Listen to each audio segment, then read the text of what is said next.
Welcome to Paranormal or Reality. On today's video, we investigate 4 haunting jail stories.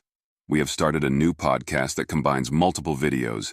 If you prefer listening to longer videos, the link will be in the description. Now let's begin. I work at a county jail. One night it was around 3:30 a.m. I was called to come to a cell block to relieve the officer for a short time. He had a phone call in the office or something. When I got to the cell block, he says thanks, and he should be back before it's time to do a check, then leaves. So, all the cells in this unit face the desk and have a small window so the inmates could look out. I sat at the desk, twiddled my thumbs for a few minutes when I heard a tapping coming from one of the cells. I look around trying to see where the tapping was coming from, then I hear it again, followed by a voice saying, 17 house. I look over at cell 17 in the corner and see an inmate standing in the window tapping on his wrist asking what time it was. I held up the number of fingers, he nodded before stepping back into the dark. A few more minutes went by and the officer still had not come back. I looked at his log and realized that he was due for a check. I stood up to begin going around the cell block, looking through the cell door windows to make sure all the inmates were safe, and nothing was out of the ordinary. When I got to the cell 17, the one where the inmate asked me for the time, I shined my light into the cell. It was empty. Like completely empty. No inmate, no bedding or personal effects, nothing. I double-checked that it was cell 17 and finished my check. When I got back to the desk, I pulled up the cell log that showed which inmates were in each cell, and 17 was empty. I sat back at the desk to look over again to make sure that it was cell 17 that asked me, and not cell 18 or 16. Cell 17 was in the corner. I was 100% certain that it was that cell. When the officer got back, I told him what happened. He thought that was strange since cell 17 had been out of service for about 2 weeks due to having a broken toilet. When I left the cell block, I went to the sergeant's office to ask him to pull the video of the incident, as I knew there was a camera that faced cell 17. Video showed me sitting at the desk. You can hear the tapping.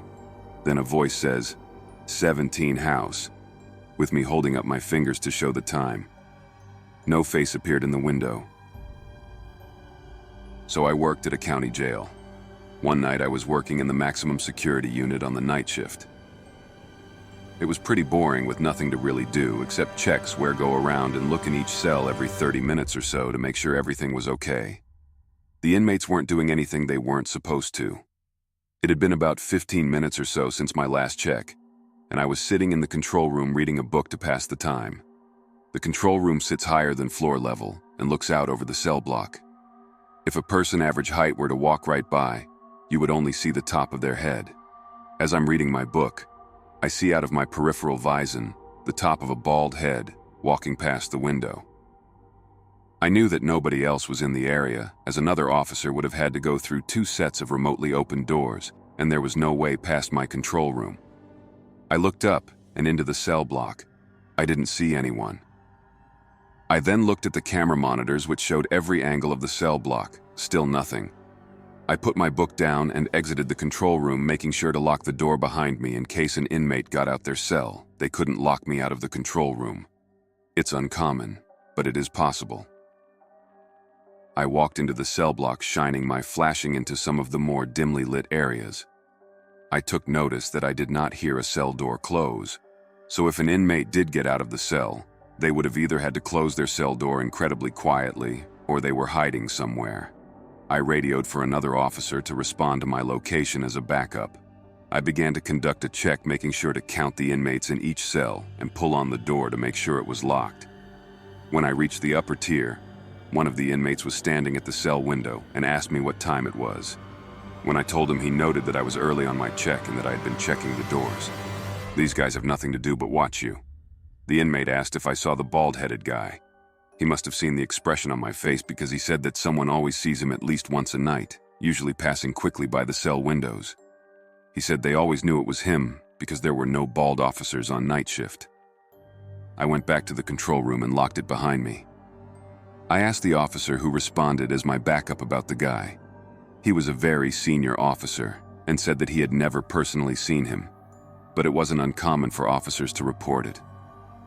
I never saw the bald-headed guy again. Eventually I got promoted, and every once in a while, an officer or inmate will ask me about him. So I work in a county jail, comprised of 2 buildings, one being referred to as the new jail, and the other being the old jail. Numerous experiences from my co-workers and me. One of my actual experiences that actually made my heart rate go up was once I was in the bathroom in the chapel located in the old jail, which in the top 5 most haunted places in the old jail, the chapel is in the top 3. So I was in the bathroom doing my duties, as you can imagine. And mind you, the chapel is secure. You need big, loud old keys to get in, and if someone turns the key in the lock, you will hear it 3 rooms over. I knew there was no one but me in there for a fact. So, as I am getting ready to depart the bathroom, I hear what I believe to be someone either running their hands all over the wooden door, or either someone having their face to the crack of the door and breathing heavily. I nearly called for help over my radio. I didn't know what to do. Others have seen or felt sickly in the old housing unit that's on the ground floor. Others have seen faces in the holding cells in the old infirmary that's now closed. One of my favorites is when they said in the holding cells, which is in the old infirmary, they have had multiple report of inmates trying to beat the doors down because they see shadow men in the cells with them when they're by themselves. But other than that, I've heard knocking in the middle of the night on windows where there was no one around. Also heard plastic cups falling on the ground with no one there or no items present, showers turn on by themselves. Inmates being loud and carrying on when said floor has no one housed on that floor. I could go on and on for days. One of the creepiest places I've been to is Alcatraz, which for those who aren't familiar, is an old former military fort, military prison, and federal prison built in the mid-1800s. In the 1960s, it was occupied by Native Americans who protested there for a couple of years. So there's a lot of history, to say the least. I've had many odd, spiritual, paranormal experiences throughout my life, and most have been felt or heard rather than seen.